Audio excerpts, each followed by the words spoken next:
안녕하세요. 공보크TV 안변입니다. 텔레그램 N번방 박사방 사건, 정말 경악을 금치 못하고 계시죠? 이게 종전의 성범죄와는 또 다른 차원입니다. 버닝썬 사태에 비견될 정도로 오히려 몇 단계 더 진화한 형태죠. 단순히 단체 대화방에서 음란물을 공유하는 그 정도 수준이 아니라 수십 명의 여성을 협박하고 또 길들여서 노예로 부르고 노예처럼 집단으로 학대한 성폭력 범죄입니다. 여기에 미성년자가 다수 포함이 되어 있죠. 박사방을 지켜본 이용자가 10,000명을 넘는다고 해요. 그리고 박사방과 유사한 공유 대화방 이런 게 100여 군데가 넘는다고 하고요. 한때 대화방 최고 인원이 23,000명, 그리고 이용한 숫자만 26만 명에 이른다는 분석이 나오고 있습니다. 조모 씨는 검거가 되었습니다. 대대적인 수사가 있을 건데요. 갓갓 이런 아이들을 쓰나봐요. 자기가 N번방을 처음 만들었다고 하는데 대부분의 이런 유사 음란방 운영진들은 아직 검거되지 않고 있는 실정입니다. 형, 근데 N번방이 정확히 뭐예요? 이거 너 소란의 나라 소란의? 알죠. 해봤고? 친구들 하는 거 좀 봤죠. 이 소란의 알면 아젠데요. 유명한 인터넷 음란 사이트죠. abc.com이라는 것도 있는데 이건 음란물의 성지고요.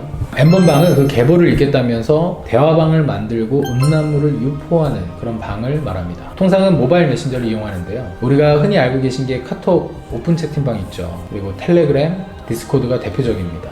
특히 이 텔레그램, 익명성이 철저히 보장이 되기 때문에 불법적인 거래도 많고 또 성행하고 있습니다. 이렇게 텔레그램 방에서 방마다 1번방, 2번방 이 숫자가 붙어서 방이 만들어지는데요. 그래서 N번방으로 알려져 있는 거죠. 그럼 이번에 잡힌 박사방? 그 조씨가 N번방인가요? 이렇게 N번방이 성행하던 시기에 유명했던 게 바로 박사방입니다. 2019년 9월에 등장하기 시작했는데요. 일명 박사라는 가명을 쓰는 20대 남성 조모 씨가 대화방을 만들었습니다.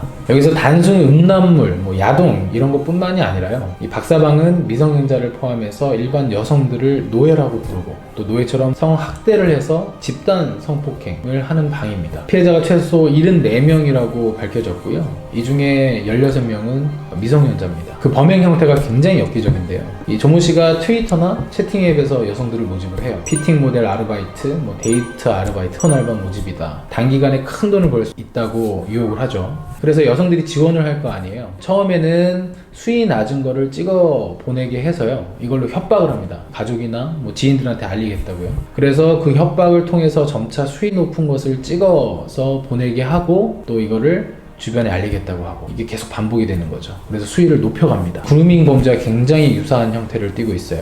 조씨, 그 새끼 이름 뭐예요? 조모 씨의 이름은 아직 세간에 알려지지 않았죠. 조 씨에 대한 신상 공개를 검토 중인데요. 이런 성범죄를 저질렀을 때 특별법, 성폭법이 있습니다. 이 성폭력 범죄의 처벌 등에 관한 특례법 제25조인데요. 피의자의 얼굴 등을 공개할 수 있는 법적 근거 규정이죠. 충분한 증거가 있다면 국민의 알 권리를 보장하고 피의자의 재범을 방지하기 위해서 또 피의자 이외의 일반적인 범죄를 예방하기 위해서 신상을 공개하는 겁니다. 형, 근데 이건 디지털 성범죄잖아요.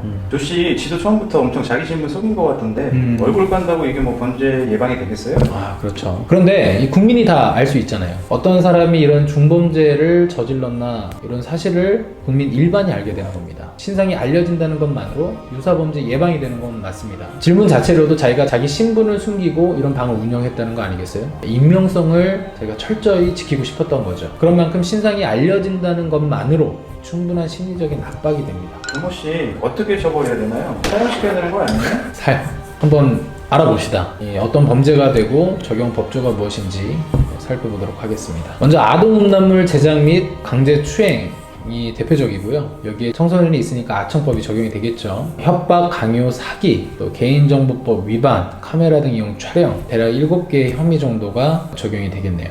특히 중요한 게 피해자들은 성인과 19세 미만의 피해자로 나뉘잖아요. 그렇기 때문에 성인 피해자들에 대해서는 성폭력 특별법상 영리를 목적으로 촬영 대상자의 의사에 반하여 불법 촬영물을 반포, 판매한 자에 해당할 여지가 있어서 7년 이하의 징역에 처해질 수 있고요. 또 19세 미만 피해자에 대해서는 아동청소년보호법상 아동청소년에 해당이 됩니다. 그래서 아동청소년 이용 음란물을 제작한 자로 무기징역 또는 5년 이상의 유기징역에 처해질 수가 있고요. 또 피해자의 스마트폰을 해킹한 부분 역시 정통망법 위반, 그리고 또 자해를 강요한 부분은 형법상 상해죄에 해당할 수 있습니다. 여기서 특별히 중한 죄는 아동 음란물을 제작하거나 고소하거나 아청법상의 강제추행을 들 수가 있겠는데요. 법조문상 이 사형이 없어서 사형은 어렵겠죠. 아니 사형이 안 되면 거세형이라도 시켜야 되는 거 아닌가요? 우리나라 이 거세형도 없습니다. 우리나라는 재형법정주의를 채택하고 있기 때문인데요. 그렇더라도 분명 중형은 불가피합니다. 무기징역까지 충분히 가능성이 있죠. 일단 이용자들도 상당합니다. 수사기관은 돈 내고 입장한 유료 회원도 전부 수사 대상이라고 밝혔습니다. 이게 소지만 하더라도 처벌받잖아요. 그렇죠. 물론 일반적인 성인 야동 같은 경우에는 소지만으로 처벌되지는 않는데요. 이건 그런 차원이 아닙니다. 협박해서 찍은 영상들이 다수 존재하고요. 유포한 행위 자체만으로도 정통망법에 따른 음란물 유포 행위에 해당을 하고요. 또 여기에 아동 청소년물 같은 경우에는 소지만 하더라도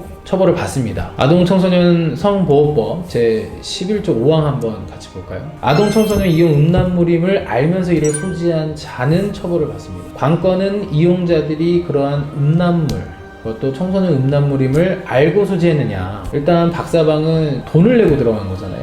이런 내용을 일부 알고 했다고 보아야 하는 거죠.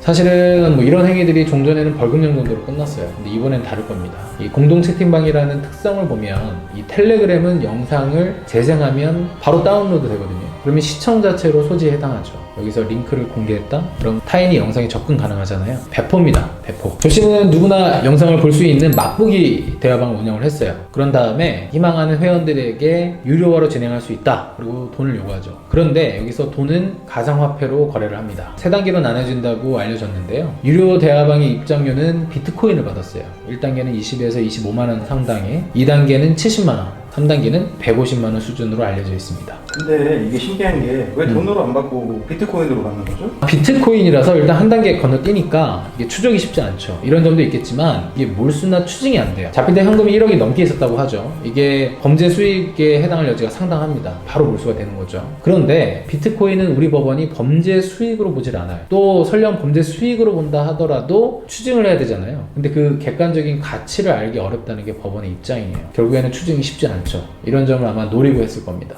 이렇게 입장료를 낸 회원들이 피해자로 하여금 성과 관련된 특정 행동을 하게 했다면 이 문제는 달라집니다. 단순히 앞서 말씀드린 것처럼 유포나 소지 이런 게 문제가 아니고요. 박사방과 똑같이 공범으로 처벌받을 가능성이 높죠. 공범은 3가지 정도로 생각을 해볼 수 있어요. 주도적으로 시킨 거면 교사, 그리고 공동정범, 그리고 방조죄가 있는데요. 특정한 행동 행위를 취하도록 단톡방에서 요구를 하고 그에 따라서 주범이 피해자에게 협박이나 강요를 했다면 이 수사 결과에 따라서 아청법상 제작의 교사범 내지는 공동정범에 해당할 여지가 상당합니다. 또 우리 법원은 이렇게 판단을 하고 있어요. 직접 아동 청소년의 면전에서 촬영 행위를 하지 않았더라도 아동 청소년 이용 음란물을 만드는 것을 기획하고 또 타인에게 촬영 행위를 하게 하거나 만드는 과정에서 구체적인 지시를 했다면 아동 청소년 이용 음란물 제작의 공범으로 판단을 하고 있습니다. 참 개탄스러운 사건입니다. 국민청원이 200만 원을 넘었고 또 신상을 공개해라. 이용자들 신상도 공개해야 된다라고 하는 청원이 줄을 잇고 있죠. 피해자들에게 억울함이 없도록 다시는 이런 일이 재발하지 않도록 엄정한 수사가 진행되어야 하고요. 또 진행되기를 희망합니다. 관련해서 궁금하신 점들이 많고 또 걱정이 되시는 분들이 있는 것 같아요. 그래서 이 부분 설명하는 영상 곧 이어서 제작을 하고 영상으로 인사드리도록 하겠습니다.